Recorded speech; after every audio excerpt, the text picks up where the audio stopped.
আসসালামু আলাইকুম। গল্পের আলাপন চ্যানেলে আপনাদের স্বাগতম। পড়ছি সঙ্গীন হৃদয়ানুভূতি, দ্বিতীয় খণ্ড, পর্ব সংখ্যা ৪৭। লিখনিতে জান্নাতুল ফেরদৌস মিথিলা।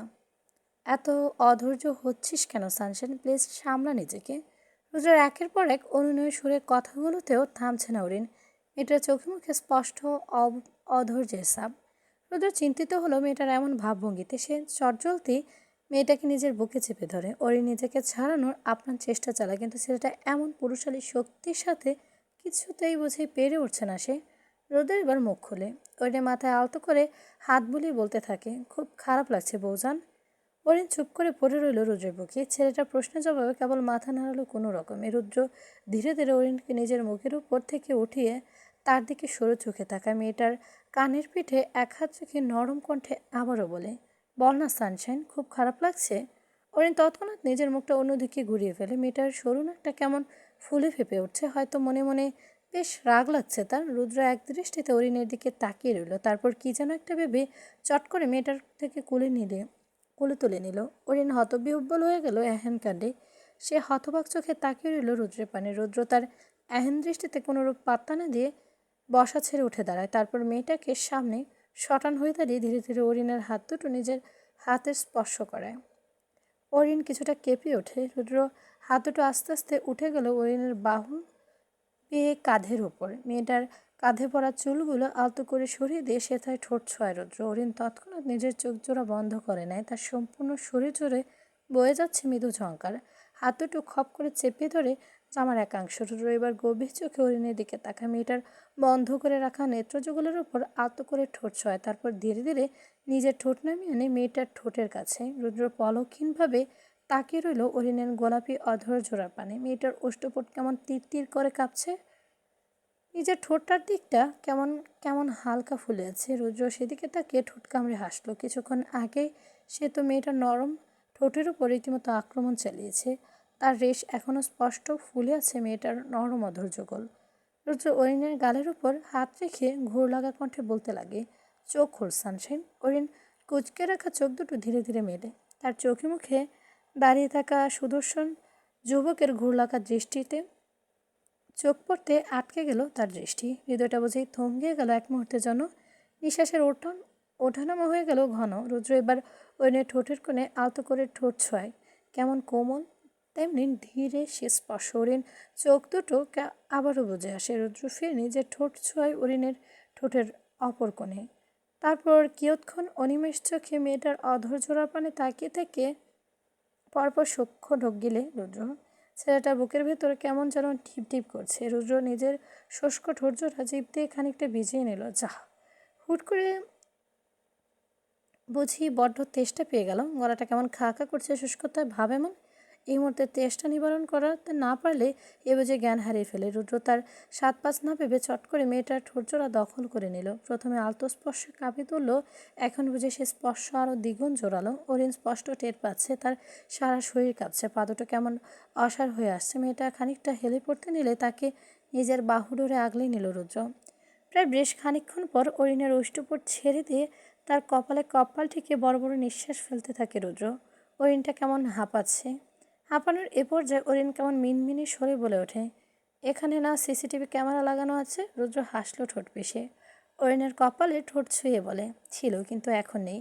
এমন কথায় অরিন বুঝি অবাক হলো কিছুটা। সে কেমন অবাক চোখে তাকায় রুদ্রের পানে। রুদ্র বুঝলো মেয়েটার এরূপ দৃষ্টি। সে ইশারায় দেয়ালের কোণে তাক করে বলল, তাকে দেখ শোনা, আমার রোমান্সের বাধা হয়ে আসার জন্য তাকে অনেক আগে শাস্তি দেওয়া হয়েছে। হরিণের তৎক্ষণাৎ দৃষ্টি সরিয়ে আনে দেয়ালের উপর। দেয়ালের দিকে তাকাতে খানিকটা চমকে ওঠে। কাল অব্দি যেই সিসিটিভি ক্যামেরা থাকলো আর সেটার কোনো অস্তিত্ব নেই। হরিণ এবার নিজের দৃষ্টি আনে রুদ্রের উপর, বলে, কখন সরালেন এটা?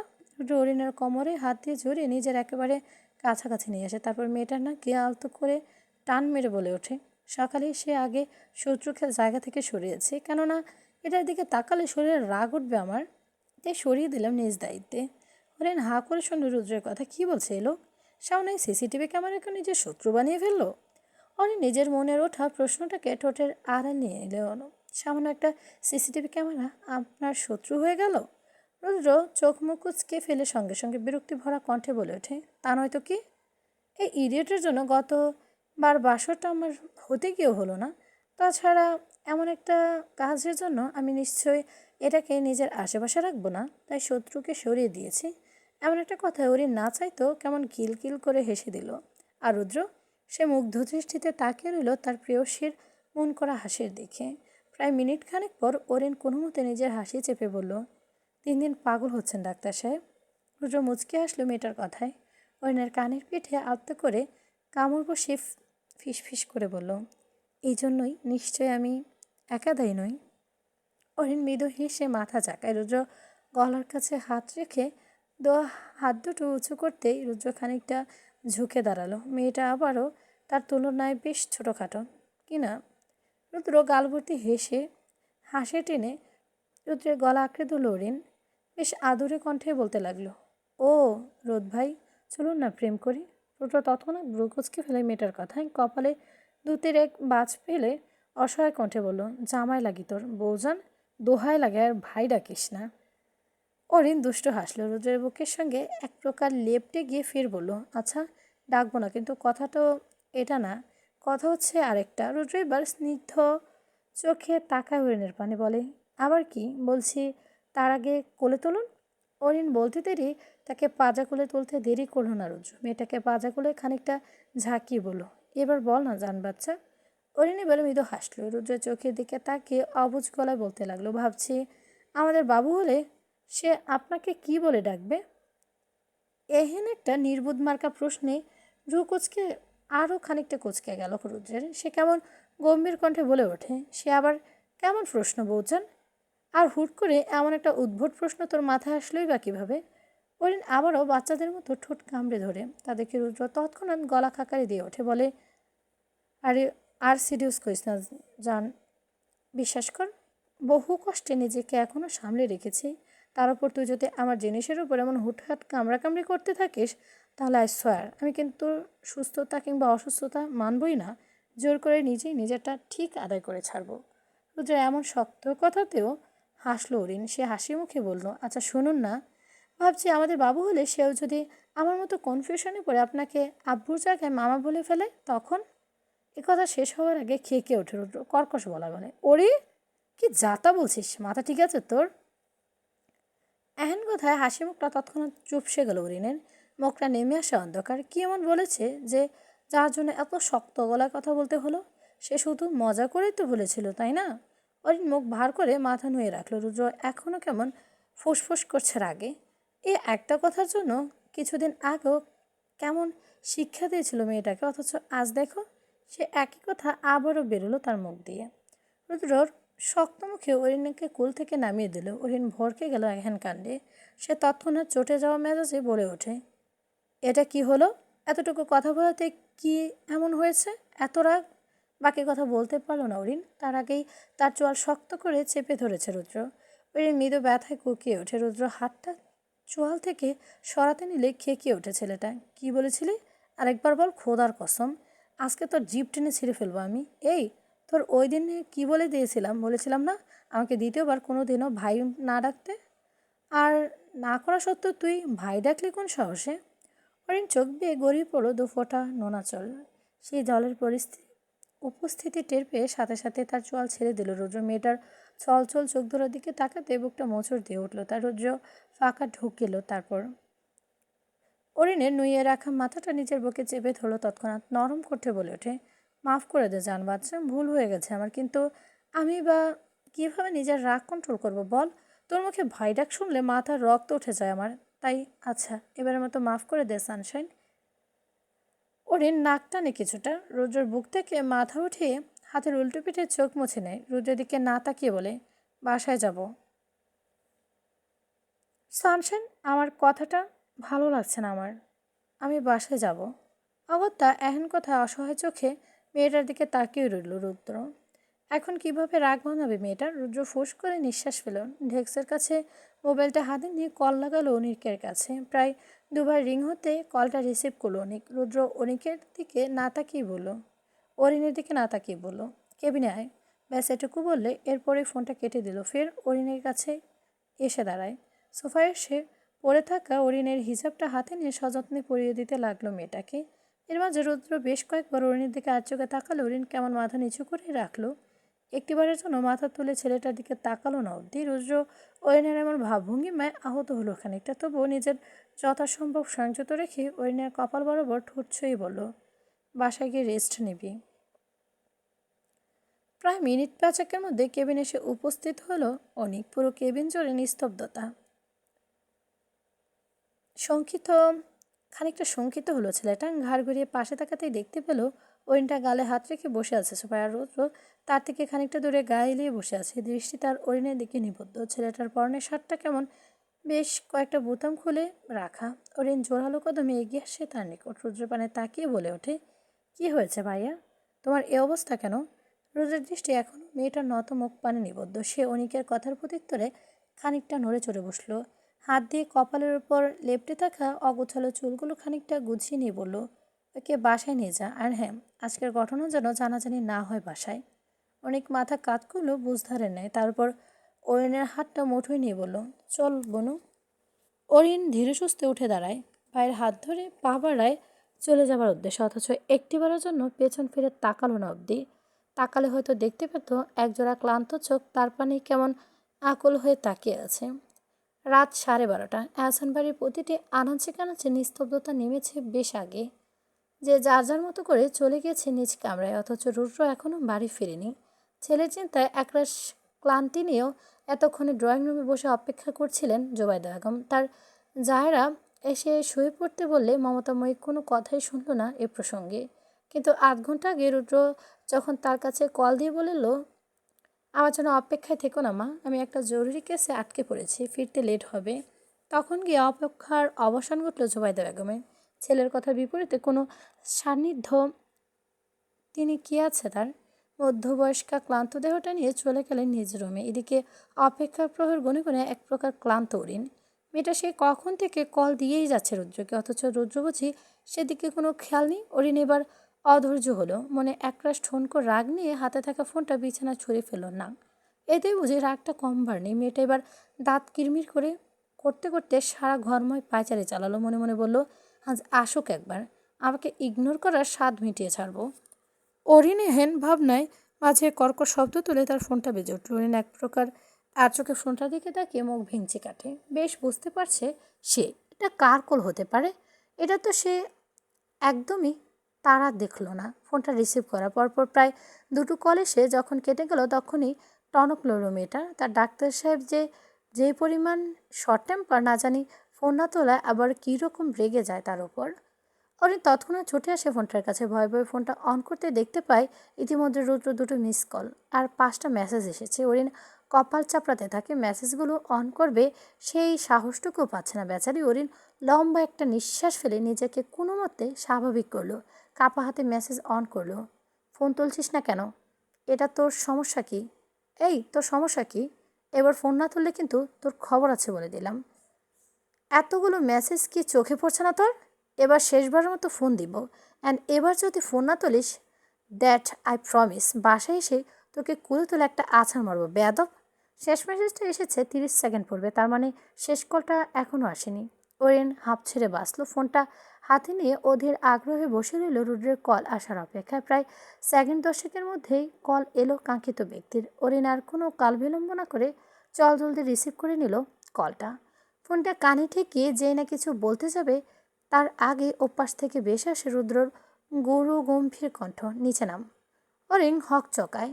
এই মুহূর্তে এ অন্ধকারে কিভাবে নিচে যাবে সে? অরিন ফাঁকা ঢোক গেলে কোনো মতে বলল, ইয়ে মানে এই অন্ধকারে? এটাই তোর শাস্তি, নাম। কথাটা বলেই খট করে কল কেটে দিল রুদ্র।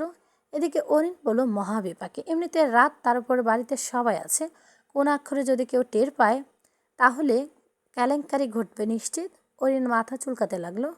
অস্থিরতা এদিক ওদিক পায়চারি চালালো দ্রুত কদমে। প্রায় মিনিটখানেক পেরোনোর পর নিজ ভাবনাতে অতিষ্ঠ হয়ে গেল মেয়েটা। সে আর কিছুই না ভেবে ফোনটা হাতে নিয়ে চুপি চুপি বেরিয়ে গেল রুম ছেড়ে।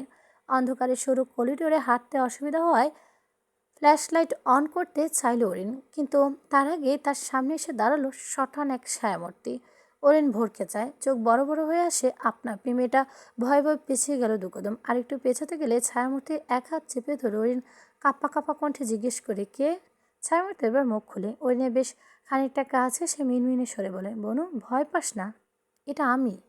অরিনের কলিজায় বুঝে এবার পানি এলো। মেয়েটা ফুস করে স্বস্তি নিঃশ্বাস ফেলো। ভাইয়ের হাতটা শক্ত করে চেপে বলল, এভাবে হুট করে আসে কেউ? আমি তো একটু হলে হার্ট অ্যাটাক করে বসতাম ভাইয়া। অনেক এক হাতে মেয়েটাকে আগলে নিল, অপরাধী স্বরে বলল, এক্সট্রিমলি সরি বোনো, আসলে আমি বুঝিনি তুই এতটা ভয় পেয়ে যাবি। অরিন প্রত্যুত্তরে কিছুই বলল না, চুপ করে পড়ে রইল ভাইয়ের বাহু ধরে। কিয়ৎক্ষণ বাদে অনেক ফিসফিস করে বলল, আমার হাত ধরে হাঁটবি কেমন? অরিনও ভাইয়ের কথায় মাথা নাড়ায়, তারপর ভাইয়ের হাত ধরে পা টিপে টিপে এগিয়ে যায় সিঁড়ির দিকে। অনেক নিঃশব্দে বাড়ির মেইন গেট খুলে দেয়। তারপর অনির দিকে তাকে ফিসফিস করে বলে, আমি এখানেই দাঁড়াচ্ছি, তুই যা, ভাইয়া ওদিকেই আছে। অরিন ভয়ে ভয়ে একবার বাইরের দিকে তাকায়। আমাবস্যা হয়, চারিদিকে আলোর ছিটে ফুটেও নেই।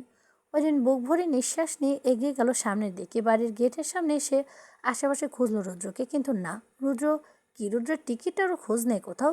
অরিন ব্যস্ত হাতে ফোন লাগায় রুদ্রের নাম্বারে। উপাস থাকে রুদ্র তৎক্ষণাৎ রিসিভ করলো কলটা। ভাব এমন ছেলেটা বুঝি মুখিয়েছিল কলটা ধরবার জন্য। অরিন তখন ভীতু গলায় বলে ওঠে, কোথায় আপনি ডাক্তার সাহেব? সামনে আয় আর একটু, তাহলেই পাবি। অরিন ফোনটা কানে নিয়ে হাঁটা ধরল সামনের দিকে। প্রায় বেশ কিছুক্ষণ হাঁটার পরে থমকে দাঁড়ায় মেয়েটা পথযোগল। আশেপাশে অন্ধকার যেন ক্রমশই গিলে যাচ্ছে তাকে। অরিন ফের ভীতু গলায় বলল, কোথায় আপনি? আর ভীষণ ভয়। বাকিটা বলার আগে একজোড়া বলিষ্ঠ হাতে সে তাকে নিজের সঙ্গে মিশিয়ে নিল। মেয়েটার পা দুটো খানিকটা ঝুলে পড়ল জমিনে। ঘটনার আকস্মিকতায় অরিন হতভম্ব হয়ে গেল। কিছুক্ষণ বাদে তার কানে এলো সেই পুরুষালী ভরাট কণ্ঠ, আমার হুতুম পাখি একটা। রুদ্রের কণ্ঠ কানে আসতেই সকল ভয়ডর ছুটে গেল মেয়েটার। সে ফোঁস করে নিঃশ্বাস ফেলে জড়িয়ে ধরল রুদ্রকে। রুদ্র আরেকটু গভীরভাবে মিশিয়ে নিল মেয়েটাকে। প্রায় বেশ কিছুক্ষণ যাবৎ দুজনের মাঝে খানিকটা নীরবতা চলল। তারপর সে নিস্তব্ধতা ভাঙল রুদ্রের বরাট কণ্ঠে, রাগ কমেছে আমার বউয়ের? অরিন রুদ্রের বুকে মাথা গুঁজে আলতো করে মাথা নাড়ালো। ধীরে ধীরে মাথা তুলো, রুদ্রের পানে তাকিয়ে রইল। ভীষণ মিস করেছি আপনাকে। রুদ্র এক হাতে মেয়েটাকে কোলে রেখে অন্য হাতে পকেটে রেখে ফোনটা বের করে ফ্ল্যাশ লাইট অন করলো। তারপর ফোনটা অরিনের হাতে ধরিয়ে দিয়ে বলল, খুব মিস করেছিলে সানশাইন? অরিন মাথা নাড়ায়। রুদ্র মেয়েটার মুখ পানে তাকিয়ে রইল অনিমেষ। এতক্ষণে ঢের ক্লান্তি যেন এক নিমিষে উদয় হয়ে গেল তার।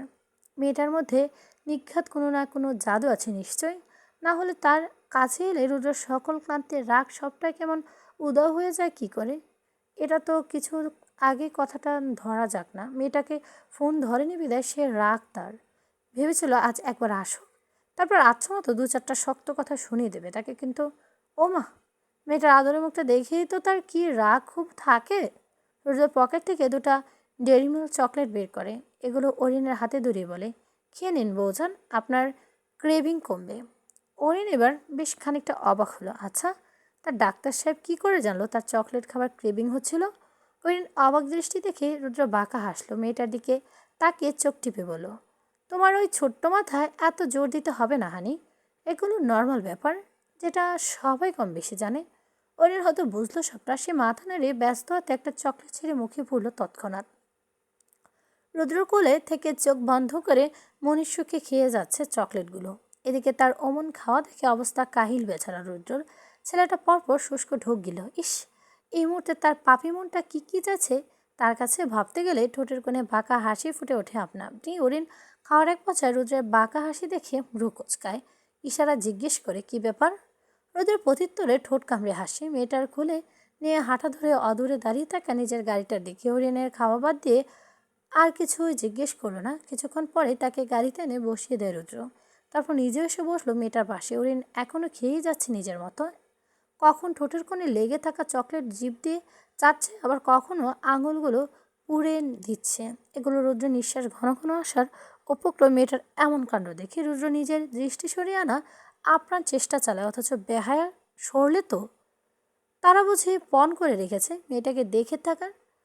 রুদ্র ধীরে ধীরে মেয়েটার কানের পিঠে আলতো করে হাত রাখে। অরিনের চকলেট খেতে দেখে তার দিকে তাকায়। মেয়েটার ঠোঁটের চারিপাশে লেপ্টে থাকা চকলেট। রুদ্র এবার ঢোক গিল, জিভ দিয়ে শুষ্ক অধজোড়া ভিজিয়ে নিল খানিকটা। তারপর হাসকে সরে বলল, এ দুটো খাওয়া শেষ হলে বাকিগুলো খেয়ে নিবি কেমন? অরিন ভ্রু কুচকায়। আঙুল মুখে রেখে জিজ্ঞেস করে, বাকিগুলো বলতে? রুদ্র মুচকি হাসলো। অরিনের গালে আত্ম করে আঙুল বুলিয়ে বলল, পেছনে তাকা। রুদ্রর কথা মোতাবেক অরিন ব্যাক সিটে তাকায়, আর অমনি হতভম্ব করা তৎক্ষণাৎ হা হয়ে আসে। সম্পূর্ণ ব্যাগসিট জুড়ে বিভিন্ন ধরনের বিভিন্ন ব্র্যান্ডের চকলেট। কিছু কিছু অরিনের ভীষণ প্রিয় হলেও বাকিগুলো দেখতে কেমন যেন নতুন নতুন লাগছে তার। অরিন চকলেটগুলোর দিকে তাকিয়ে ঢোক গিল কয়েকটা, বলল, এতগুলো কে খাবে? রুদ্র হাসলো ঠোঁট কামড়ে। মেয়েটার আদরে মুখটার দিকে তাকিয়ে বলে, আমার বউ জান খাবে। অরিন এবার ঘুরে বসে সামনের দিকে হাতে থাকা চকলেটটা মুখে পুরে বলে, এতগুলো একা খেলে পেট খারাপ হবে তো।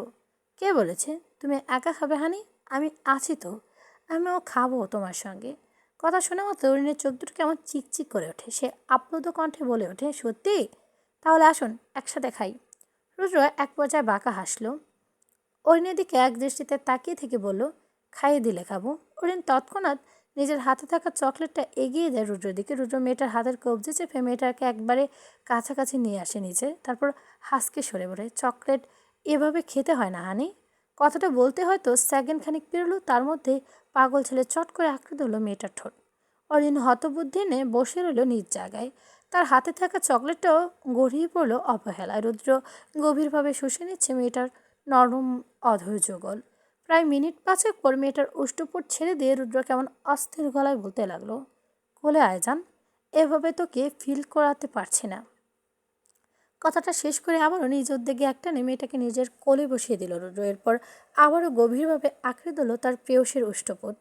এদিকে তার উষ্টপুটে বেপরোয়া দখলদারিত্ব, অন্যদিকে তার হাত দুটো বেহায়া স্পর্শ একেবারে কুপকাতরিন। মেয়েটার নিঃশ্বাস কেমন জুড়িয়ে আসছে।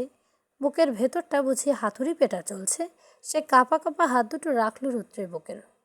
প্রায় বেশ কিছুক্ষণ পর রুদ্র ছাড়ল মেয়েটাকে। তারপর দুজন কেমন হাঁপাতে লাগলো একে অপরকে জড়িয়ে। রুদ্র হাঁপাতে হাঁপাতে বলে ওঠেন, ড্যাম, চকলেটের তো টেস্ট কিভাবে হয় হানি? এহেন কথা লজ্জা পেল মেয়েটা। লজ্জা এক প্রকার কুকড়ে গিয়ে মুখটা লোকালো রুদ্রের বুকে। রুদ্র আলতো করে জড়িয়ে রাখলো অরিনকে। মেয়েটার কানের কাছে মুখ এনে ফিস ফিস করে বলল, নেক্সট টাইম আর ভালো করে টেস্ট করবো আনি। হ্যাঁ। কথা শুনে তৎক্ষণাৎ ছেলেটার মুখে আলতো করে ঘুষি মেরে বসে অরিন। লজ্জালো হাসি মিয়ে যায় মেয়েটার। ওদিকে রুদ্র সে হাসতে তার প্রেয়সীর এহেন কাণ্ডে। প্রায় আধ ঘন্টা পর বাড়িতে হেঁটে আসে রুদ্র অরিন। দুজনের এক হাত অপরজনের হাতে। পথযুগল একে অপরের সাথে তাল মিলিয়ে হাঁটছে। দুজনের মাঝে কথা হচ্ছে টুকটাক। কথা বলার এক পর্যায়ে অরিন হুট করে এক ভিন্ন আবদার জুড়ে বসে, ও ডাক্তার সাহেব। রুদ্র থমকালো। মেয়েটা নিজের সামনে এনে তার কোমর জড়িয়ে বলল, জি বউজান, একটা গান শোনান না প্লিজ। রুদ্র ভ্রু কোচকায়, ভীষণ অনীহা সুরে বলে ওঠে, কিন্তু আমি তো গান পারি না সানশাইন। অরিনের মুখে তৎক্ষণাৎ আদার নেমে এসে সে কেমন ঠোঁট উঠতে বলে, সত্যিই পারেন না? না। রুদ্র ছোট্ট উত্তর। অরিন এমন কথার পিঠে আর কিছু বলে না। মন খারাপ করে সামনের দিকে পা বাড়ায়। এক কদম সামনের দিকে এগোতে পেছনে এক হাত কবজি আঁকড়ে ধরে রুদ্র। অরিন থমকায়, ঘাড় বাঁকিয়ে পেছনে তাকায় রুদ্রের দিকে। রুদ্র আলতো হাসলো। একটানে মেয়েটাকে নিজের বুকের ওপর আছড়ে ফেলে মেয়েটাকে চেপে ধরলো নিজের সঙ্গে। অরিন ভরকে যায় হুটহাট আক্রমণে। সে রুদ্রের দিকে তাকায় সরু চোখে। ছেলেটার বিড়াল চোখ দুটো কি সুন্দর চকচক লাইটের মৃদু আবছা আলোয়। অরিন নির্বাক চেয়ে রইল রুদ্রের চোখে দিকে। রুদ্র এবার চোখে হাসলো। অরিনের কোমর ছেড়ে দিয়ে তার গাল দুটোতে আলতো করে হাত রাখলো। তারপর গলায় মুগ্ধ সুরে তুলে গাইতে লাগলো, তোমায় দেখতে দেখতে আমি যেন অন্ধ হয়ে যাই, দুনিয়াতে তুমি ছাড়া কিছু দেখার তো আর নাই। তোমায় দেখতে দেখতে আমি যেন অন্ধ হয়ে যাই, দুনিয়াতে তুমি ছাড়া কিছু দেখার তো আর নাই। তোমার ভালোবাসা ছাড়া কোনো কিছু আমি চাই না। আমার হৃদয় একটা আয়না, সেই আয়নায় তোমার মুখটি ছাড়া কিছুই দেখা যায় না। আমার হৃদয় একটা আয়না, সেই আয়নায় তোমার মুখটি ছাড়া কিছুই দেখা যায় না। অরিন মুগ্ধ দৃষ্টিতে তাকিয়ে রইল রুদ্রের দিকে। ছেলেটার কণ্ঠ এত সুন্দর, কই সে তো আগে জানতো না এই বিষয়ে। কথার আছে, ভালোবাসা প্রকাশ ঘটানোর অন্যতম দুটো মাধ্যম হলো, এক, নিজের প্রিয়তমার চোখের দিকে গভীর দৃষ্টিতে তাকিয়ে থাকার অপরটি হলো গান গেয়ে নিজের অভিব্যক্তি অনুনয় জ্ঞাপন করা। অরিনের এই মুহূর্তে মনে হচ্ছে রুদ্রের গাওয়া গানটা যেন রুদ্র মন গহীনের মধ্যে থাকা সকল কথাগুলোকে একত্রে প্রকাশ করার একটি সুপ্ত মাধ্যম। অরিন আর কিছুই না ভেবে চট করে জড়িয়ে ধরল রুদ্রকে। রুদ্র আলতো হেসে মেয়েটাকে জড়িয়ে নিল নিজের সঙ্গে। তারপর কি মনে করে যেন বলে ওঠে, সানশাইন। রুদ্র বুক থেকে জবাব দিল অরিন, তুই আমায় কখনো ছেড়ে যাবি না তো? চট করে মাথা তুলে অরিন রুদ্রের দিকে তাকিয়ে জিজ্ঞাসা চোখে বলে, নিজের জীবন থাকতে এটা হতে দিচ্ছি না ডাক্তার সাহেব। এমন কথা রুদ্র চোখে হাসলো খানিকটা। মেয়েটার গালে হাত রেখে কণ্ঠ খাদে নামিয়ে বলল, একটা কথা সব সময় মনে রাখিস সানশাইন, আমাদের জীবনে যতই ঝড়ঝাপটা আসুক না কেন, তুই শুধু আমার পাশে থাকিস। আমি রুদ্র কথা দিচ্ছি, তোর উপর বিন্দু পরিমাণ আঁচ অব্দি লাগতে দেব না কখনো। এটুকু বিশ্বাস তো আছে আমার ওপর। অরিন মুগ্ধ হাসলো, পরপর মাথা ঝাঁকিয়ে বলল, বেশ আছে। রুদ্র আলতো হাসলো, মেয়েটার কপাল বরাবর ঠোঁট ছুঁয়ে রাখলো বেশ খানিকক্ষণ সময় নিয়ে। তারপর সেখান থেকে ঠোঁট সরিয়ে বলল, চল এবার যাওয়া যাক। অরিনও মাথা নাড়িয়ে সায় জানায়। তারপর দুজন মিলে হাতে হাত রেখে এগিয়ে গেল বাড়ির দিকে। বাড়ির গেটের সামনে এসে রুদ্র মেয়েটার কোমরায় হাত রাখতেই সে হাত ঝটকা দিয়ে সরিয়ে দিল। অরিন ইশারায় বলল, কেউ দেখে ফেলবে। রুদ্র হাসলো একটু, মেয়েটার নাক টেনে দিয়ে হাঁটা ধরল বাড়ির ভেতর। একদিকে তাদের এমন দৃশ্য দেখে পরবর্তীতে থমকে গেল নিচতলায় বারান্দায় পাচারি করতে থাকা কবির সাহেব। মানুষটা আবার প্রায় রাতেই হুড়মুড়িয়ে ঘুম ভাঙে কিনা, তাই মাঝে মধ্যে সে বারান্দায় পায়চারি চালিয়ে আবারও শুয়ে পড়েন। আজও ঠিক এমনটাই হয়েছিল। ঘুম ভেঙে যাওয়া একটু পায়চারি চালাতে এসেছিল বারান্দায়, কিন্তু হঠাৎ করে এমন দৃশ্য দেখে মুহূর্তে বাকহারা হয়ে যান তিনি। মানুষটার কোমরের পেছনে দুহাত ঝুলে তৎক্ষণাৎ সামনে এনে নিজের বুকে বাঁ পাশে চেপে ধরেন। হুট করে এইখানটায় কেমন যেন চিনচিন ব্যথা হচ্ছে। কবির সাহেব বারান্দায় মেলে থাকা গদিটায় বসে পড়লেন। তার সারা শরীর কাঁপছে, শরীর কেমন যেন ঘাম ছুটে যাচ্ছে। পরনে পাতলা সফেদ রঙা পাঞ্জাবিটাও হয়তো ভিজে গেছে অনেকটা। মানুষটা মনে হচ্ছে একটাই প্রশ্ন, তিনি যা দেখলেন সবটাই কি সত্যি ছিল? না, আর ভাবতে পারল না তিনি। কাঁপা শরীরটা নিয়ে নিজেই উঠে দাঁড়ালেন। এক হাতে এখনও বুকের পাশটায় চেপে রাখা মানুষটা ধীরে ধীরে রুমে আসলেন। অন্ধকার রুমটা কোনো মতে হাতড়ে বিছানায় বসলেন। পাশে স্ত্রী জুবাইদা বেগম নিশ্চিন্তে ঘুমাচ্ছেন। কবির সাহেব দুহাতে বিছানায় চেপে মাথাটা নিচু করে বসে রইলেন। ভাবলেন, 24 বছর আগে ঘটে যাওয়া ঘটনা আবারও পুনরাবৃত্তি ঘটতে যাচ্ছে এহসান বাড়িতে। আমরিনের কথা দেওয়া কথা তাহলে এভাবে তীরের মতো এসে ফলে গেল তার উপর। এসব ভাবতে ভাবতেই বুকের ব্যথা আবারও তীব্র হয়ে আসলো। তিনি এক হাত বাড়িয়ে বেডসাইড টেবিলের উপর থেকে এক গ্লাস তুলে পানিটা অন্ধকারে লেগে ফ্লোরে পড়ে গেল। হঠাৎ এমন কাজ ভাঙার এক প্রকার ধরফড়িয়ে ঘুম থেকে উঠলেন জুবাইদা বেগম। ঘুম ঘুম চোখে সামনে স্বামীর উপর মাথা নিচু করে বসে থাকতে দেখে আঁতকে উঠলেন তিনি। স্বামীর পিঠে হাত রেখে ব্যস্ত গলায় বললেন, কী হচ্ছে রুদের বাপ? আব্বু, তুমি এমন বসে আছো কেন? শরীর খারাপ লাগছে কি তোমার? কবির সাহেব ধীরে ধীরে মাথা তুলেন, ঘাড় বাঁকিয়ে স্ত্রীর দিকে তাকিয়ে বলেন, না আমি ঠিক আছি। জুবাইদা বেগম হয়তো বিশ্বাস করলেন না স্বামীর মুখের কথা। তিনি আরও খানিকটা বিচলিত হয়ে জিজ্ঞেস করলেন, কোনো দুঃস্বপ্ন দেখেছো তুমি? এবার যা কবির সাহেব কণ্ঠ কেমন মোটা হয়ে আসলো। তিনি চোখ দুটো আলগোছে বন্ধ করে নিয়ে বলতে লাগলেন, ভাগ্যিস যদি এ কথা বলতে পারতাম, কিন্তু তার হলো কই। দুঃস্বপ্ন যখন বাস্তবে পরিণত হয় তখন সেটা স্বপ্নের চাইতেও দ্বিগুণ ভয়ানক হয়, যার প্রভাব পড়ে মানুষের সম্পূর্ণ অস্তিত্বের ওপর। জুবাইদা বেগম হতবুদ্ধি নিয়ে শুনলেন স্বামীর কথাগুলো। হয়তো বুঝতে চেষ্টা করছেন এহেন গভীর কথার ভাবার্থ। এটা পর্ব 48। আধারে অন্ধকার চাপিয়ে ভোরের আলো ফুটেছে বেশ কিছুক্ষণ আগে, অথচ কাল সারাটা রাত দু চোখের পাতা এক করতে পারেনি কবির সাহেব। পারবেই বা কীভাবে? গত রাতের দেখা ঘটনাটি যে কিছুতেই ভুলতে পারছেন না তিনি। যতবার চোখ দুটো বন্ধ করতে চেয়েছেন ঠিক ততবার কল্পনায় মানসপটে ভেসে উঠেছে গতকালকের ঘটনা। কবির সাহেব ধীরে ধীরে শোয়া ছেড়ে উঠে বসেন। ঘাড় বাঁকিয়ে পাশে শুয়ে থাকা স্ত্রীর পানে তাকালেন একবার। ইস, বেচারি গত রাতে তার জন্য কি চিন্তিত না হয়ে পড়েছিলেন। সে তো কবির সাহেবকে বারবার করে ঠিক আছি বলার কোনো রকমের শান্ত করেছেন। হয়তো ভোর হবার কিছুক্ষণ আগেই চোখ দুটো লেগে এসেছে জুবাইদা বেগমের। কবির সাহেব স্ত্রীর দিকে তাকিয়ে এক দীর্ঘ নিঃশ্বাস ফেলেন। তারপর ক্লান্ত দেহটা নিয়ে চলে গেলেন ওয়াশরুমের দিকে। সে কি রে, তোরা আমার একটিবার ডাকলি না কেন? আহারে, একা একা এতগুলো রান্না করতে কষ্ট হয়েছে না ভীষণ? জুবাইদা বেগমের কথায় মুচকে হাসলো রাফিয়া বেগম। তার পাশে থাকা মাইমুনা বেগমও হাসলেন একটুখানি। তিনি আবারও ব্যস্ত হাতে রুটি সেঁকছেন। জুবাইদা বেগম উকি ঝুঁকি দিয়ে দেখতে লাগলেন দুজায়ের কর্মকাণ্ড। তখনই রাফিয়া বেগম তরকারি কড়াইয়ে খুন্তি নাড়তে অব্যাহত রেখে পেছনে ঘুরলেন। জুবাইদা বেগমের পানে তাকিয়ে আলতো হেসে বললেন, তুই তো রোজ তাড়াতাড়ি উঠিস, আজকে অমন বেলা শুয়েছিলি বিধায় ভাবলাম শরীরটা বোধহয় খারাপ লাগছে তোর, তাই আর একবারই ডাকিনি তোকে। আচ্ছা এবার বল, তোর শরীর ঠিক আছে? জুবাইদা বেগম মুখটা মলিন করে নিলেন। মুখটা মলিন রেখে কিচেন কাউন্টার থেকে এক গ্লাস পুরো পানি ঢক ঢক করে গিলে নিলেন। তারপর কেমন চিন্তিত গলায় বললেন, আর বলিস না, আমি আলহামদুলিল্লাহ সুস্থ আছি, কিন্তু রুদার আব্বুর শরীরটা বোধহয় খারাপ হয়ে যাচ্ছে। এই তো গতকাল রাতে মধ্যরাতে দেখলাম ঘুম ছেড়ে বসে আছে মাথা নিচু করে। আমি তো ঠিক কতবার করে জিজ্ঞেস করলাম, কোনো ওভাবে বসে আছেন কেন, কিন্তু মানুষটা প্রত্যুত্তরে কিছুই বলল না। হয়তো আমি চিন্তা করব বিধায় বলতে চাচ্ছিল না আমাকে। কথাটা বলে ফুস করে একটা ক্ষুদ্র নিঃশ্বাস ফেলেন জুবাইদা বেগম। এদিকে তার এমন কথা শুনে চিন্তায় পড়লেন রাফিয়া বেগম, মাইমুনা বেগম। মাইমুনা বেগম তো রুটি শেখা বাদ দিয়ে বলেই বসলেন, বড় বউ তুমি রুদকে জানিও কিন্তু বিষয়টা। জুবাইদা বেগম নিঃশব্দে মাথা নাড়লেন, অন্যমনস্ক হয়ে ভাবতে লাগলেন স্বামীর কথা। ডাইনিং রুমে উপস্থিত বাড়ির সকলে যে যার মতো বসে আছে ব্রেকফাস্ট সারতে। রুদ্র ব্যস্ত হাতে খাবার পাচ্ছে নিজের পাতে। দুবার যদিও আর চোখে তাকাচ্ছে মুখোমুখি বসে থাকা অরিনের দিকে। অরিন তো খাওয়ার ফাঁকে ফাঁকে মুখ ভেঙচে দিয়ে যাচ্ছে রুদ্রকে। রুদ্র মুচকি হাসে মেয়েটার কর্মকাণ্ডে। প্রায় মিনিট 10 পর ডাইনিং রুমে উপস্থিত হলেন কবির সাহেব। হাত দুটো তার পেছনে কোমরে বেঁধে রাখা। তিনি গম্ভীর মুখে বসে পড়লেন নিজ আসনে।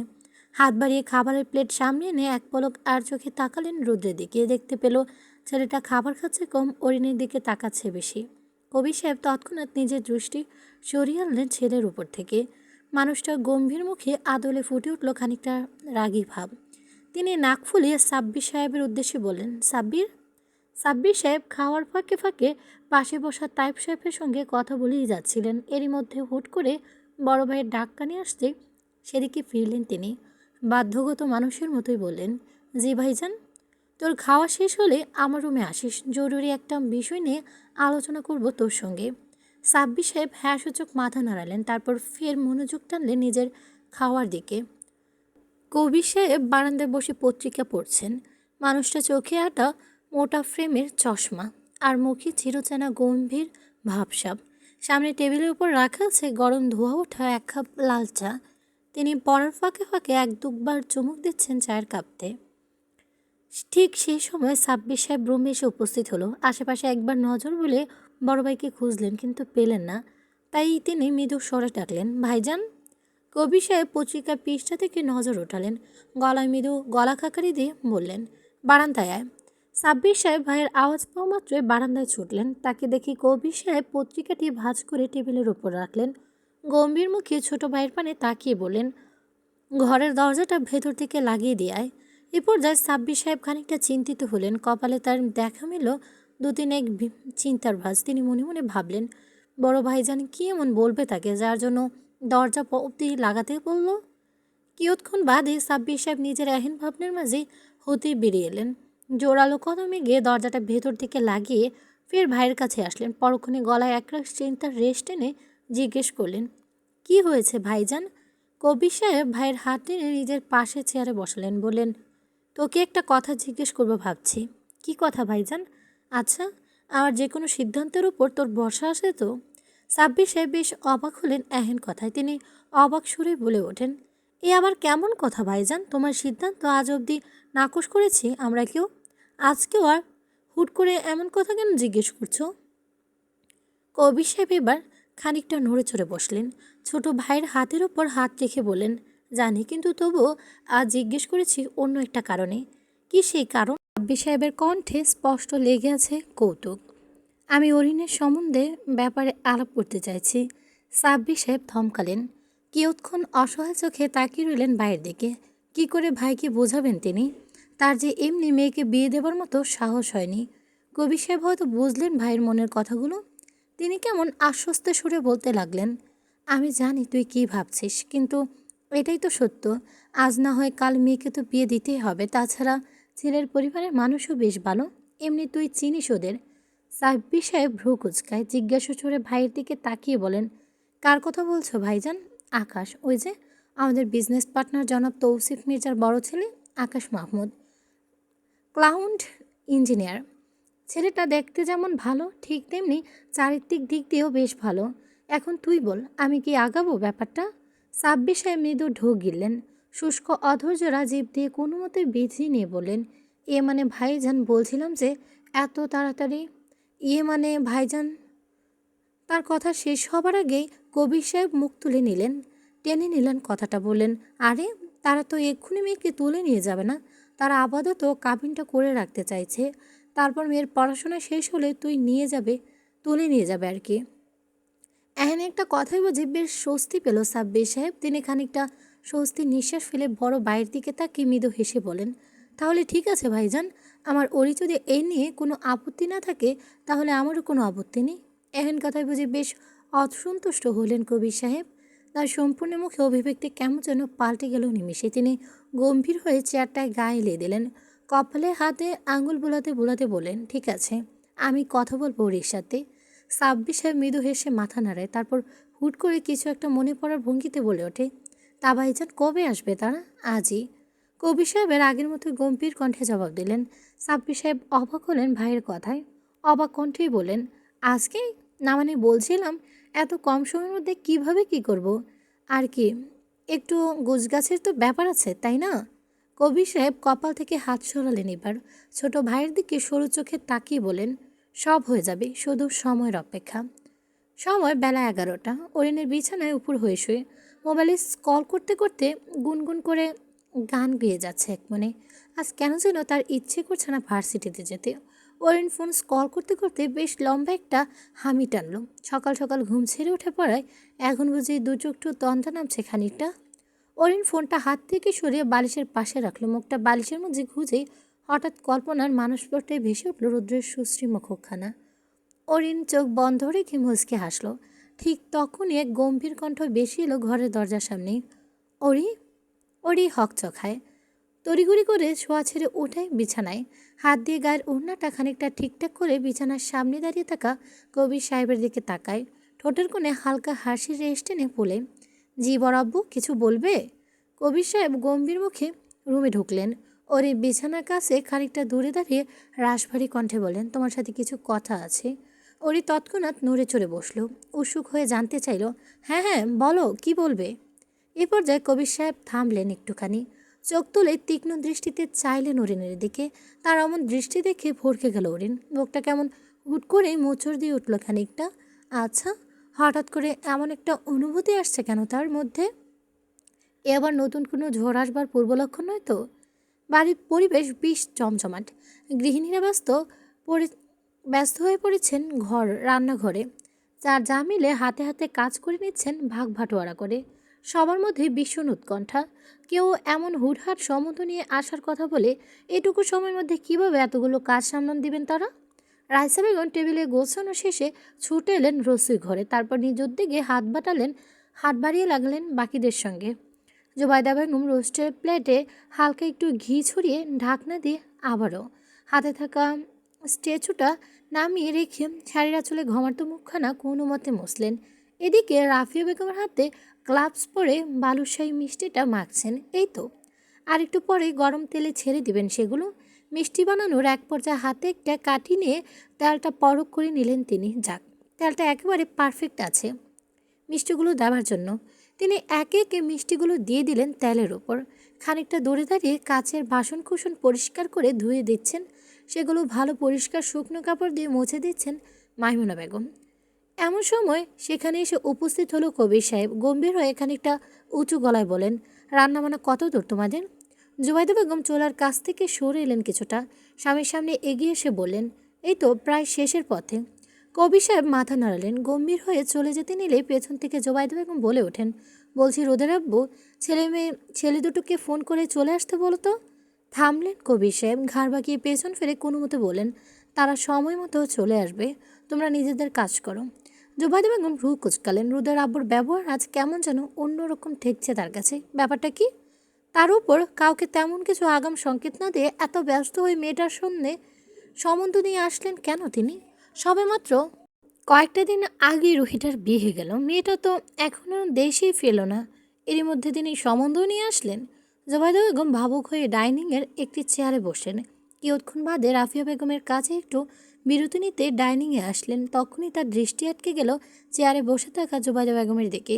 মানুষটা কেমন চিন্তিত মুখে বসে থাকতে দেখে রাফিয়া বেগম ভ্রু কুঁচকে এগিয়ে এলেন। জোবাইদা বেগমের কাঁধে হাত রাখতে এক প্রকার চমকে উঠলেন জোবাইদা বেগম। রাফিয়া বেগম কুঁচকে রাখা ভ্রু আরও খানিকটা কুঁচকে এলো। তিনি জুবাইদা বেগমের ভ্রু আরও বেগমের পাশের চেয়ারটায় টেনে বসে পড়লেন তৎক্ষণাৎ। পরক্ষণে কেমন অস্থির হয়ে জিজ্ঞেস করতে লাগলেন, কী ভাবছিস তুই? জুবাইদা বেগম অসহায় চোখে বান্ধবীর দিকে তাকালেন। রাফিয়া বেগম ঠান্ডা হাতটা নিজের হাতের মুঠোয় নিয়ে বলতে লাগলেন, রাফু, তোর কাছে সবটা কেমন অবাক লাগছে না? মানে বলতে চাইছি, এতটা তাড়াহুড়ো করে এসব করার কারণটাই বাকি। তাছাড়া রুহিটা দেশে ফিরেনি, মেহরিনকেও বলতে পারলাম না, তেমন কাউকে কিছু জানাতে পারলাম না। এরই মাঝে এমন হুট করে মেয়েটার জন্য সম্বন্ধ নিয়ে আসাটা কেমন যেন লাগছে আমার কাছে। রাফিয়া বেগম গম্ভীর মুখে শুনলেন সবটা। তিনি প্রত্যুত্তরে তেমন কিছু না বলে উঠে দাঁড়ালেন। জুবাইদা বেগম হক চুকিয়ে তাকালেন বান্ধবীর পানে, ইশারায় জিজ্ঞেস করে, কি হলো? রাফিয়া বেগম গম্ভীর হয়ে মৃদু স্বরে বললেন, তুই বস, আমি আসছি একটু। বলেই তিনি জুবাইদা বেগমকে আর কিছু বলতে না দিয়ে এগিয়ে গেলেন সিঁড়ির দিকে। উদ্দেশ্য অরিনের রুমে যাওয়া। প্রায় জোরালো কদমে অরিনের রুমে এসে হাজির হলেন তিনি। রুমে ঢুকতেই বুকটা কেমন যেন মোচড় দিয়ে উঠল রাফিয়া বেগমের। অধরে মেয়েটা কেমন বিছানায় উপুর হয়ে পড়ে আছে। রাফিয়া বেগম চিন্তিত হয়ে ছুটে আসেন মেয়ের কাছে। তড়িঘড়ি করে এসে মেয়ের পাশে বসলেন তিনি। আলতো করে মেয়ের মাথায় হাত বুলে অরিন বালিশ থেকে মুখ তুলে চাইল মায়ের দিকে। রাফিয়া বেগম সঙ্গে সঙ্গে আটকে উঠলেন মেয়েকে দেখে। মেয়েটার সুশ্রীমুখখানা কেমন লাল টুকটুকে হয়ে আছে, চোখ দুটো ফুলে কলা গাছ ভাব এমন ভীষণ কেঁদেছে হয়তো। রাফিয়া বেগম তড়িঘড়ি করে মেয়ের ছোঁয়া সেরে উঠে বসালেন। পরক্ষণে অরিনের গালে হাত রেখে নরম কণ্ঠে বলতে লাগলেন, কি হয়েছে তোর? মুখের এই অবস্থা কেন? কাঁদছিলি তুই?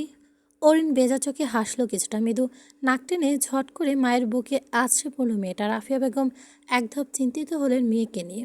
তিনি ব্যস্ত হয়ে বলতে লাগলেন, এই ওরি, কি হয়েছে মা তোর? আমায় বল সবটা। তুই কি রাজি না এই সম্বন্ধে? অরিন ফের নাক টানল। মায়ের বুকে মুখ লুকিয়ে রেখে মোটা হয়ে আসা কণ্ঠে বলে ওঠে, কে বলেছে আমি রাজি নই আম্মু? আমি রাজি। রাফিয়া বেগম ভ্রু কুচকালেন। মেয়েকে বুকের থেকে উঠিয়ে নিজের সামনে বসালেন। অরিনের থুতনিতে আঙুল ঠেকিয়ে মুখটা কিছুটা উঁচুতে তুলে জিজ্ঞেস করলেন, সত্যি তুই রাজি? তোর কি তেমন কিছু বলার নেই আমাকে? আচ্ছা সত্যি করে বলকো, তোকে কি কেউ জোর করেছে এই সম্বন্ধের ব্যাপারে? অরিন তৎক্ষণাৎ ডানে বামে মাথা নাড়ায়, বলে, না আম্মু, সত্যি কেউ জোর করেনি। আর জোর করবেই বা কেন? এখানে আমি নিজেই রাজি হয়েছি। এই পর্যায়ে মুখটা কেমন শক্ত হয়ে এলো রাফিয়া বেগমের। তিনি মেয়ের একবার আপাতমস্ত পরখ করে তীক্ষ্ণ দৃষ্টিতে, তারপর হুট করে শক্ত গলায় বলেন, তাহলে এমন মরার মতো কাঁদছিলে কেন? মায়ের এমন ঝাঁঝালো কথায় আলতো হাসল অরিন। নাক টেনে হাতের উল্টো পিঠে চোখ মুছে নিল খানিকটা, তারপর বলল, তোমাদের সবাইকে ছেড়ে যেতে হবে তাই? রাফিয়া বেগম দাঁতের দাঁত চেপে মেয়ের দিকে তাকিয়ে রইলেন কিয়ৎক্ষণ। কেন জানে মেয়েটার উপর খুব রাগ লাগছে তার। তিনি আর কিছু না বলেই চলে গেলেন মেয়ের রুম ছেড়ে। রাফিয়া বেগম এক প্রকার ছুটে এলেন নিজের রুমে। তড়িঘড়ি করে সে বিছানা হাতড়ে মোবাইলটা খুঁজতে লাগলেন তিনি। ক্ষণিক বাদে পেয়ে গেলেন ফোনটা। মোবাইল হাতে নিয়ে আর এক মুহূর্ত দেরি না করে রাফিয়া বেগমকে কল লাগালেন ছেলের নাম্বারে। ওপাশে দুটো রিং হতেই কল রিসিভ করে অনেক। বলে, আসসালামু আলাইকুম আম্মু, অরিনকে দেখতে পাত্রপক্ষ আসবো, তুই কি জানিস সেটা? ওপাশে স্থির চিত্তে বসে থাকা অনেক ভরকায় মায়ের কথায়। ভরকানো কণ্ঠ ফুঁড়ে বেরিয়ে আসে, কি বললে? কখন? কে আসবে ওকে দেখতে? আর আমাকে বা জানালে না কেন? রাফিয়া বেগম এতক্ষণে ঘটনা কিছুটা আঁচ করতে পারলো যেন।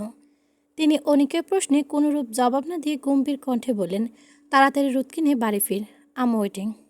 বিকেল 4টে। মির্জা বাড়ির লোকজন চলে এসেছে এহসান বাড়িতে। কবির সাহেব তার বাকি ভাইদের মিলে এগিয়ে নিয়ে আসছেন তাদের। ওদিকে বাড়ির ভেতরে গৃহিণীরা যেন মুখিয়ে আছেন মেহমানদের স্বাগতম জানাতে।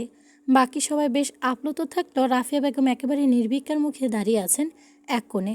মুখটা বারে বারে ফোনের দিকেই তাকাচ্ছে। হয়তো সময় দেখছেন, নয়তো বা কারো জন্য ওদের আগ্রহে অপেক্ষা করছেন।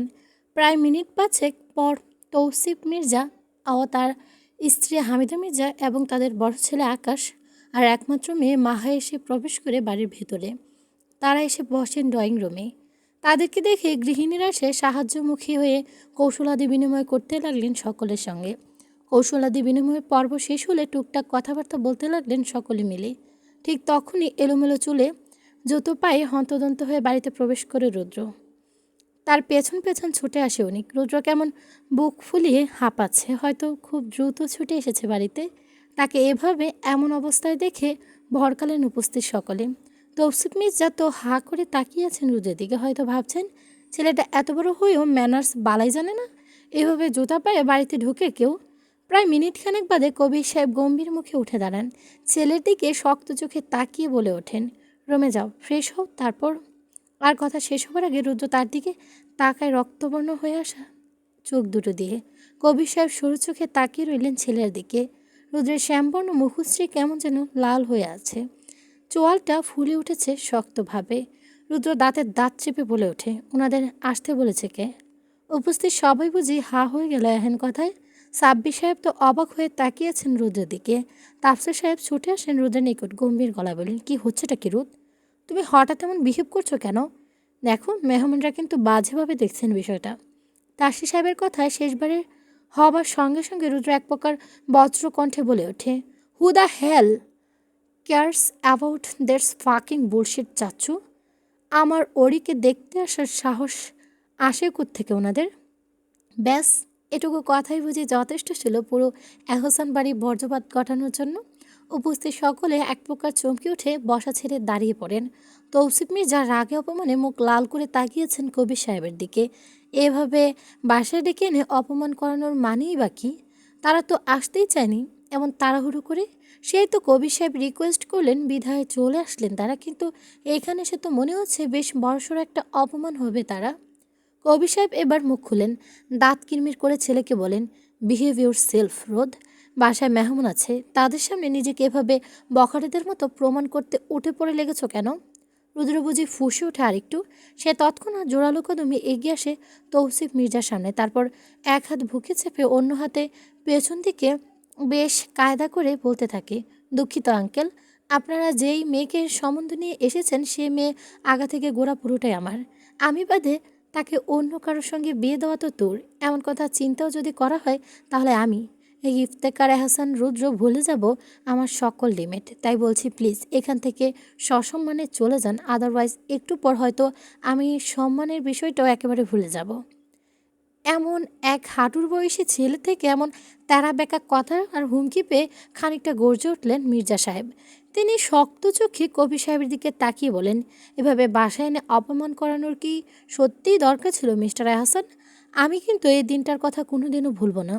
কথাটা বলেই তিনি এক প্রকার মারমার করে বেরিয়ে গেলেন আহসান বাড়ি থেকে। পেছন পেছন তার পুরো পরিবার ছুটে গেল তার সঙ্গে। এদিকে রুদ্র ভাবলেশীন ভঙ্গিতে পকেটে দুহাত গুজে দাঁড়িয়ে আছে। কবির সাহেব ছেলের ভাবভঙ্গি দেখে ভীষণ চটে গেলেন। তিনি এক প্রকার তেড়ে এসে বলেন, বেয়াদব, এমন ব্যবহার কেন করলে তুমি?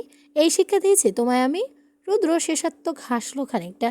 সে ধীর পায়ে এগিয়ে এসে বাবার দিকে, পরক্ষণে বাবার দিকে সরু চোখে তাকিয়ে বলে ওঠে, এই বয়সে সে এতটা ট্রিক্স খাটানো ঠিক হয়নি তোমার আব্বু। তুমি কি ভেবেছ আমায় না জানিয়ে আমার ওরই জন্য সম্বন্ধে নিয়ে আসবে আর আমি এটা টের পাবো না? সিরিয়াসলি আব্বু? রোদের এহেন কথায় ভ্রু কুচকা সাব্বির সাহেব। তিনি তড়িঘড়ি করে ছুটে এসে রুদ্রের হাতের কোনোই চেপে ধরে তাকে নিজের দিকে ঘোরান। অবিশ্বাস্য গলায় বলতে লাগলেন, রোদ, তুমি বারবার ওরিকে তোমার ওরি কেন বলছো? আর হুট করে এতটা সিন ক্রিয়েট করছই বা কেন? রুদ্র এবার শটান হয়ে দাঁড়ায়, চোখ থেকে চিকন ফ্রেমের চশমাটা খুলে নিল হাতে, তারপর জোরালো কণ্ঠে জবাব দিল, কজ আই লাভ হার। হুম, শুধু ভালোবাসি না, বরং ভীষণ ভয়ঙ্করভাবে ভালোবাসি ওকে মেজব্বু। থমকালো সাব্বির সাহেব।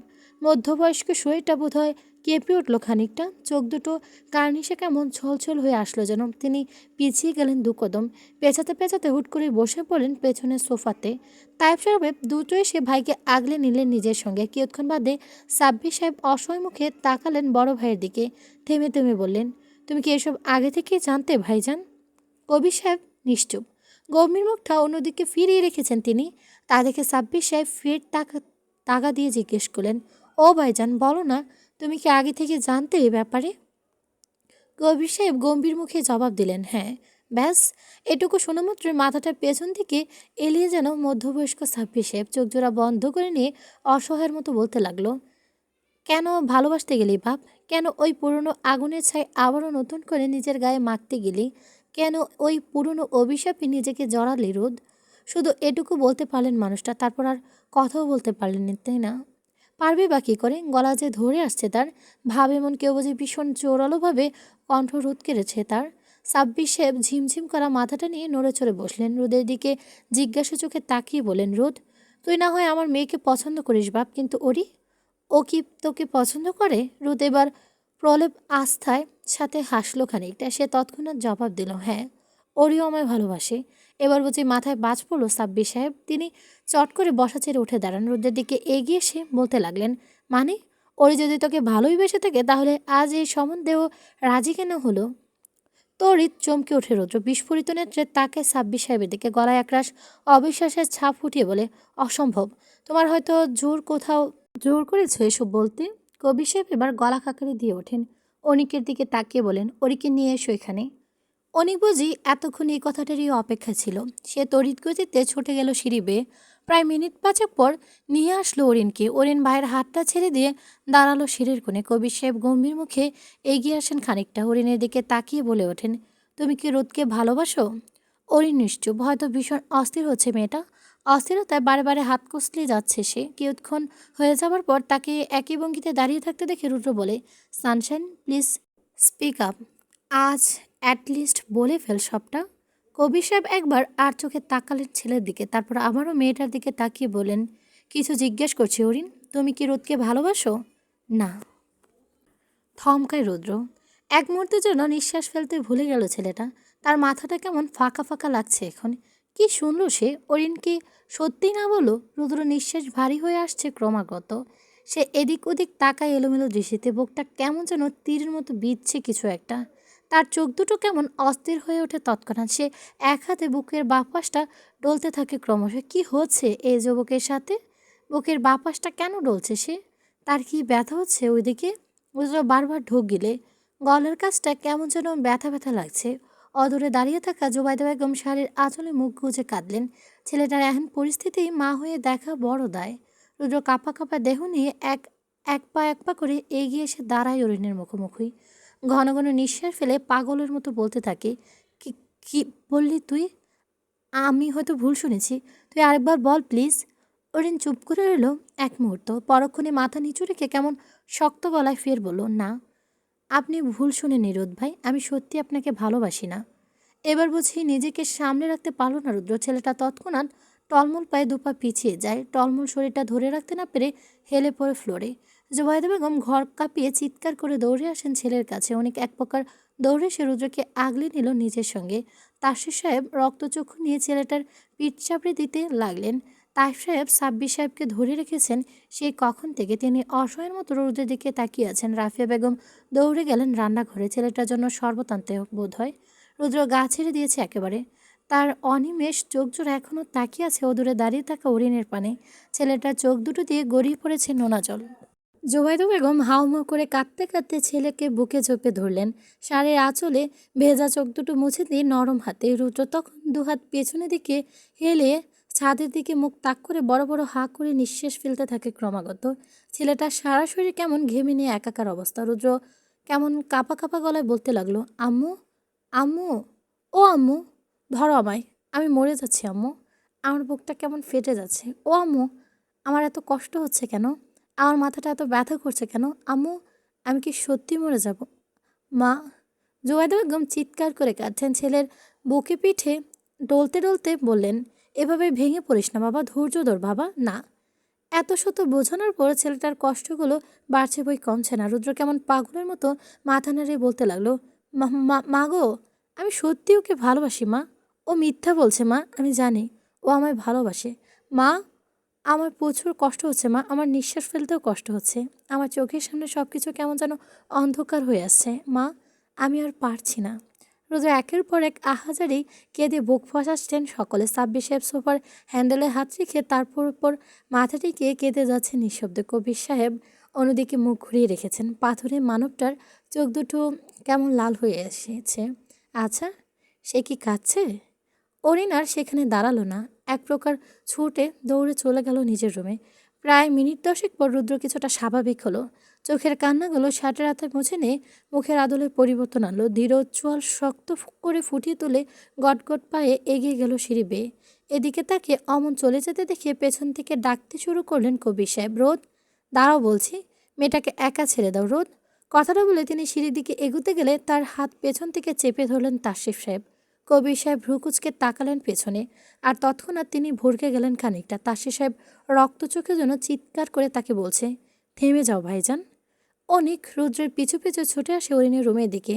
এসে দেখতে পায় রুদ্র একাধারে করাঘাত করে যাচ্ছে অরিনের ঘরের বন্ধ দরজায়, কিন্তু মেয়েটা যেন পণ করে রেখেছে আজ আর দরজা খুলবে না। অনিক শক্তমুখে এগিয়ে আসে দরজার কাছে, পরপর দুবার করাঘাত করে শক্ত গলায় বলে ওঠে, ওরি দরজা খোল। এবার বুঝি টনক রইল অরিনের। সে দ্রুতই সে দরজা খুলে দিল, আর সঙ্গে সঙ্গে হুড়মুড়িয়ে ঘরে প্রবেশ করলো রুদ্র। পেছনে অনিকও আসলো। ছেলেটা আবার বুদ্ধি করে দরজাটা ভেতর থেকে লাগিয়ে দিল। তৎক্ষণাৎ রুদ্র ধীরচোয়ালটা আরও খানিকটা ধীর হয়ে শক্ত চোখে তাকায় অরিনের দিকে। এহেন দৃষ্টি দেখে পরপর কয়েকটা ফাঁকা ঢোক গেলে অরিন। মেয়েটা আমতা আমতা করে বলল কোনো মতে, আবার কেন এসেছেন? রুদ্র আর সাত পাঁচ না ভেবে এক প্রকার তেড়ে আসলো অরিনের দিকে। মেয়েটার চোয়াল শক্ত করে চেপে ধরে খেকিয়ে ওঠে, বলে, কেন করলি তুই এমন? এই, তুই এত বড় কলিজা হয়েছে কবে থেকে? তুই আমায় ভালোবাসাকে অস্বীকার করিস? এই, তুই না বলেছিলি তুই আমায় ভালোবাসিস, সারা জীবন যে কোনো অবস্থায় তুই আমার সাথে থাকবি? তাহলে আজ আজ কি হলো তোর? আজকে কেন এমন মিথ্যা বললি তুই? অরিন চোয়াল ব্যথায় মৃদু কুকিয়ে উঠল। তা দেখে তার চোয়ালটা সঙ্গে সঙ্গে ছেড়ে দেয় রুদ্র। ভীষণ রাগ নিয়ে ঘরে থাকা টেবিলের উপর সজোরে লাথি বসিয়ে দেয়। হঠাৎ এমন হয় খানিকটা কেঁপে ওঠে অরিন। রুদ্র ফের গর্জন তুলে বলে, এই এই, তুই চোখের উপর তোল, চোখ উপরে তোল, তাকা আমার দিকে। আমার চোখের দিকে তাকিয়ে বল, তুই আমায় ভালোবাসিস না? বল, এদিকে সবটা মিথ্যা বলেছিস। ওপরে তাকা বলছি। অরিন তাকালো না। আগে নেয় মাথা নুয়ে রেখে কোনো মতে থেমে থেমে বলল, বাসি না আপনাকে ভালো। এহেন কথা এবার বুঝি তেতে ওঠে অনিক। সে নিজে আর সংবরণ করতে না পেরে হাত উঁচিয়ে থাপ্পড় বসাতে নেয় অরিনের গালে। ঠিক তখনই তার হাত চেপে ধরে রুদ্র। ছেলেটা আগুন চোখে তাকায় অনিকের পানে। অন্যদিকে এই প্রথমবার ভাইকে নিজের গায়ে হাত তুলতে দেখে অবাক নেত্রে তাকিয়ে রইল অরিন। মেয়েটা হয়তো বিশ্বাসই করতে পারছে না এটা সত্যিই তার ভাই। রুদ্র কটমট করতে করতে অনিকে হাতটা ছুঁড়ে ফেলল।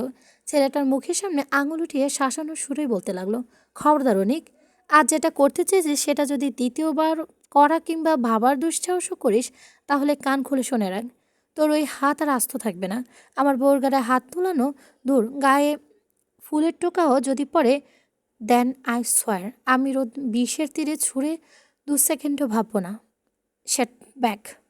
অরিন ছলছল চোখের দিকে তাকায় রুদ্রের দিকে। ছেলেটার গৌর মুখটা লাল টুকটুকে হয়ে গেছে ইতিমধ্যে। সে রুদ্রের দিকে তাকিয়ে অসহায় হয়ে বলতে লাগলো, এত ভালোবাসলে কিভাবে রোদ ভাই? যেখানে ও সবার সামনে তোমার ভালোবাসাকে বারবার অস্বীকার করছে সেখানে তুমি? রুদ্র এবার তাচ্ছিল হাসি টানে ঠোঁটের কোণে। অরিনের দিকে তাকিয়ে অনিকের প্রশ্নের উত্তরে বলে, ও হয়তো ভুলে যাচ্ছে অনিক, আমি রুদ্রকে ওর নিজের চাইতেও বেশি চিনি। ও প্রতিটা মনোভাব খবর থেকেই জানি আমি। মনোভাব খবর হওয়ার আগেই জানি। তাছাড়া ওর চোখ দুটো আমায় মিথ্যা বলবে না, তাই না? ও যত মুখে বলুক ও আমায় ভালোবাসে না, কিন্তু ওর চোখ, তারা তো চিৎকার করে বলছে ও আমায় পাগলের মতো ভালোবাসে। অরিন তৎক্ষণাৎ নিজের এলোমেলো দৃষ্টি লুকাতে তৎপর হয়ে পড়ে। মেয়েটার এহেন কাণ্ডে রুদ্র ফিচাল হাসে। সে আবারও এগিয়ে আসে মেয়েটার গালে আত্ম করে হাত রেখে মুখটা উঁচিয়ে তুলে বলে, তাকা আমার দিকে সানশেন। অরিক চোখ বন্ধ করেই বলে ওঠে, ডাকবেন ওই নামে আমায়। রুদ্র তৎক্ষণাৎ জবাব দেয়, আমরণ ডাকবো। তোর কোনো সমস্যা? ওরেন আর কিছু বলো না, সে নিজেকে ছাড়ানোর চেষ্টায় তৎপর। রুদ্র তার এহেন প্রচেষ্টা দেখে আহত গলায় বলল, তুই ভুলে যাচ্ছিস সানশেন, তোর নীরবতাও আমার সঙ্গে কথা বলে। আমি বেশ ভালো করে বুঝেছি তোকে নিশ্চয় কেউ না কেউ ভয় দেখিয়েছে, কিন্তু তুই কেন ভয় পাচ্ছিস জান বাচ্চা? আমি আছি না তোর সাথে? এই সানশাইন, আমি থাকতে তোর কিসের এত ভয়? তুই একটাবার মুখ ফুটে বল সবটা। অরিন তৎক্ষণাৎ নিজেকে ছাড়িয়ে নেয়। রুদ্রকে এক প্রকার ধাক্কা মেরে দূরে সরিয়ে দিয়ে ধরে আসা গলায় বলে, আমার যা বলার আমি বলে দিয়েছি আপনাকে, তাই প্লিজ এই একই কথা বলে আমাকে ডিস্টার্ব করবেন না। এহেন কথায় যেন মুহূর্তে আগুন জ্বলে ওঠে রুদ্রের শরীরে। সে রাগে গজগজ করতে করতে এগিয়ে আসে মেয়েটার বাহুদর চেপে ধরে বলে, ওই, তোর সাথে নরম হয়ে কথা বলছি দেখে ভাবছিস তোর ওই বেয়াদবি সহ্য করবো? হুম, একদম না। যদি একটা কথা ভেবে থাকি, যদি এমনটা ভেবে থাকিস তাহলে বলবো তুই ভুল ভাবছিস। আরেকটা বার শুধু এভাবে কথা বলে দেখ, তোর জিভ টেনে ছিঁড়ে ফেলবো বেয়াদব। অরিন নিশ্চুপ হয়ে শুনল সবটা। তার যে আর কিছু বলার নেই। রুদ্র কিয়ৎক্ষণ চুপ থেকে মেয়েটার চুলগুলো পেছন থেকে চেপে ধরে। অরিন তৎক্ষণাৎ চোখ মুখ কুচকে ফেলে ব্যথায়। অরিন। রুদ্র সেদিকে কোনোরূপ পাত্তা দিয়েই কর্কশ গলায় বলে, আমায় ভালোবাসিস না বলে মুখে ফেনা তুলছিস, ঠিক আছে, ব্যাপার না, মেনে নিলাম, কিন্তু আমার ত্যাগ করে আজ যেমন অন্য কারোর জন্য রাজি হয়েছিস তেমনটা যদি আবারও করার দুঃসাহস করিস তাহলে এই রুদ্র ভয়ঙ্কর রূপ দেখার জন্য একদম ফুললি পেপার থাকিস। মনে রাখবি, তুই আমার না মানে তুই কারো নয়। আমি রুদ্র যদি সারা জীবন একা থাকি তাহলে তুই সারা জীবন একা থাকবি। ভুলেও যদি অন্য কারো চিন্তা মাথায় আনার দুঃসাহস করিস তাহলে কসম খোদার আমার হাতে প্রথম খুনটা তরই হবে। Mind it babe.